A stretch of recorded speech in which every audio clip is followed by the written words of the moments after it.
sporting world, we stop in the NBA, the Western Conference Finals, the Clippers and Suns, as that series will continue. Game 5 on Monday night in Arizona. Now, over the weekend, if you saw the NBA playoff game, as we say on this show, we watch so you don't have to. It's our public service. Phoenix needed more intervention. They needed a push, if you will, from the officials to help get past a Clipper team shorthanded. How embarrassing is that in Game 4? The Clippers dominating the second half yet again, holding the Suns to just 34 points.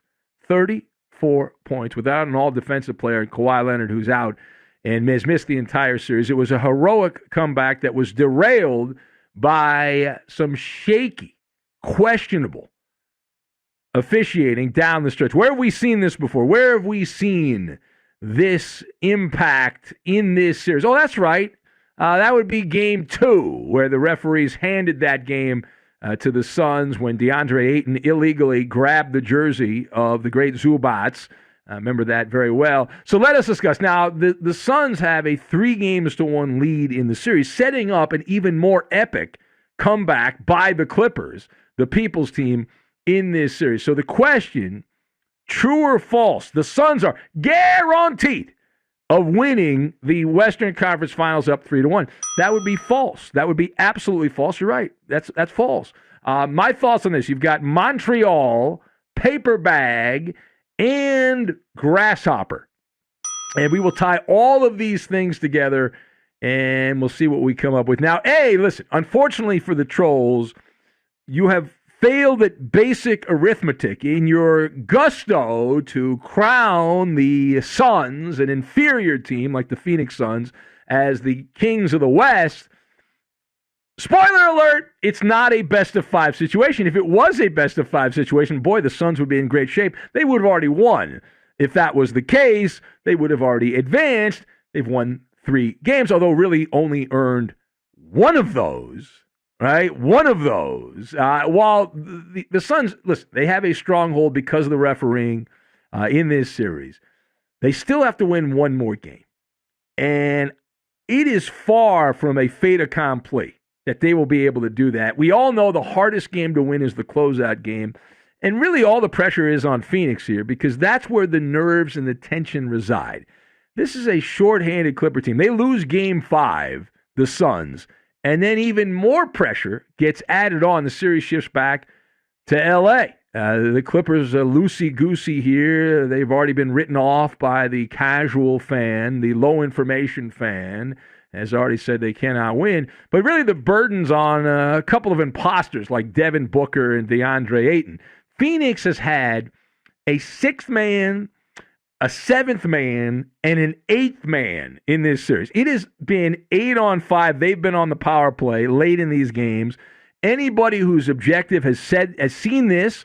It's called the officiating. If you saw the game on Saturday night, you witnessed what I was watching this, and I was like, boy, this is like the WWE. I remember seeing a documentary a few years ago, and it was on Vince McMahon and the Montreal Screwjob.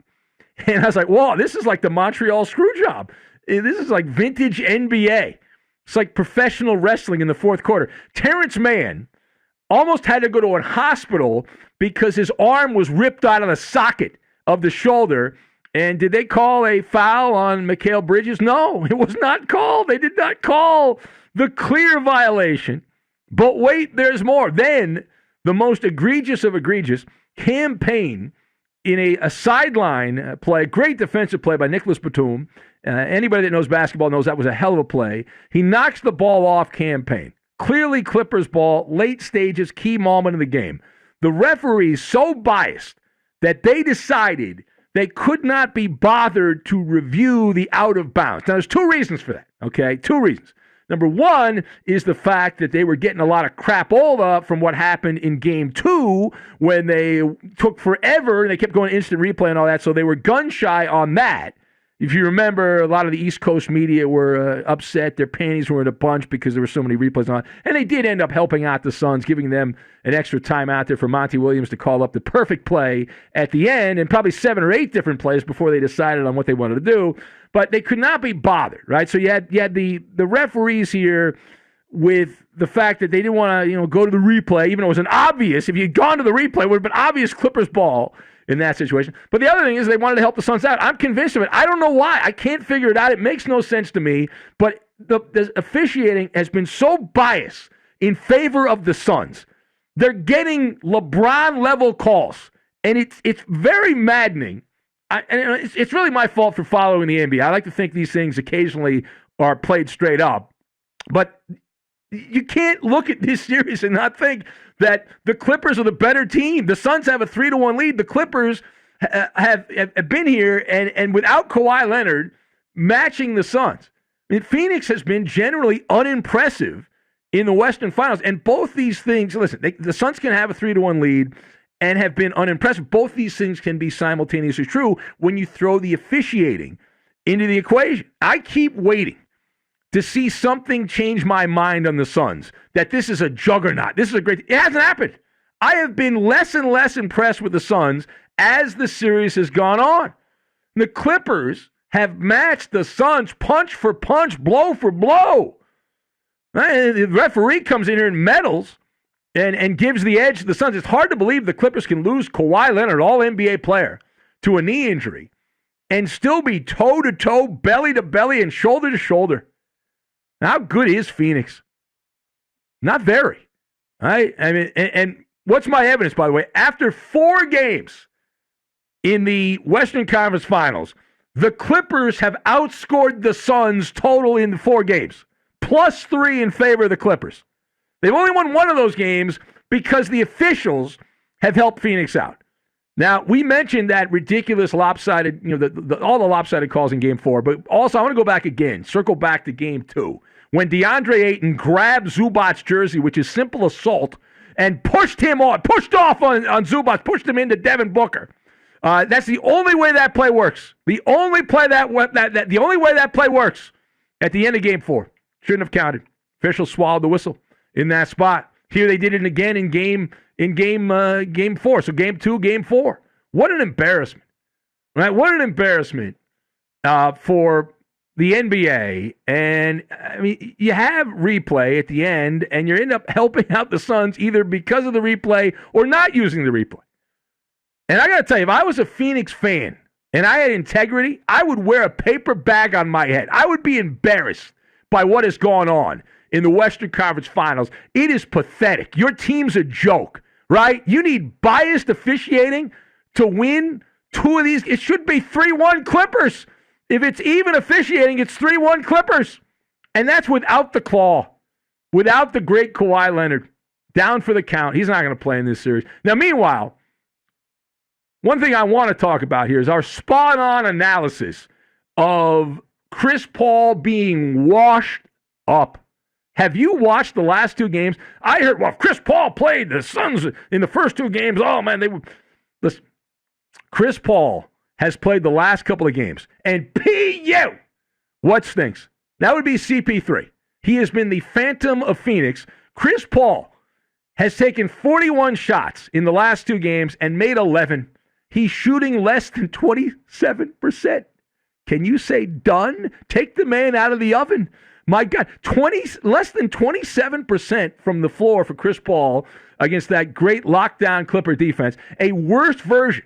He's even worse than the guy I remember with the Lob City Clippers back in the day, right? Because he would break your heart at the end in the fourth quarter, key games, a big lead, he'd blow it. But this does not bode well going forward for the Suns. Now, are they going to continue to get help from the NBA referees? It certainly looks that way based on what we have seen, the sample size so far. But going forward, Chris Paul, whew, man. All right, last word here. So Pat Beverly and the Clippers, they're going to have a business-like approach as this series continues. And this Clipper team is the epitome of a scratch-and-claw type team. And I like these kind of teams. Conventional wisdom tells you that this team is not going to go down with a tepid room temperature type performance. They're going to come out here and they're going to fight tooth and nail. All those lines. And Ty Lue has coached a team in his past that has come back from down 3-1 in a playoff series. and an enlightened young grasshopper of a coach, Ty Lue. So I expect a methodical, disciplined approach in Game 5. And remember, while certainly the officiating, it being 8-5 in favor of the Suns, it seems like at the end of these games, the great equalizer, the thing that turns the tables in the snap of your fingers. Let's say Devin Booker and DeAndre Ayton collide. Hate to see it. Boy, that would suck. And they end up eating a bowl together of snap, crackle, pop. Boy, that would be terrible. We'd hate to have that happen. But if it did happen, boy, that would change things a lot. Even with the officials helping out the Phoenix Suns, then all of a sudden it's sky is falling. What if it starts raining down cacti and a sandstorm comes in there? Well, that could change things as well. Stranger things have happened. In the immortal words of the great Yogi Berra, the game's not over till it's over. And this series ain't over till it's over. And remember, you better close it out. Better win tonight if you're the Suns. Better win game number 5. Because if you don't, then all of a sudden we go back to a Game 7. And then, of course, it'll be 8-5 in that situation again. So not looking good there. But what happened? Like, what did Steve Ballmer do to upset Adam Silver? What was going on there? It was like, well, listen, any key call, let's give all the calls to the Suns at the end of these games. And then to not even go to replay. I mean, what are you doing? So in Game 2, you go to replay, and that was a good call in Game 2. The ball went out of bounds off the Suns.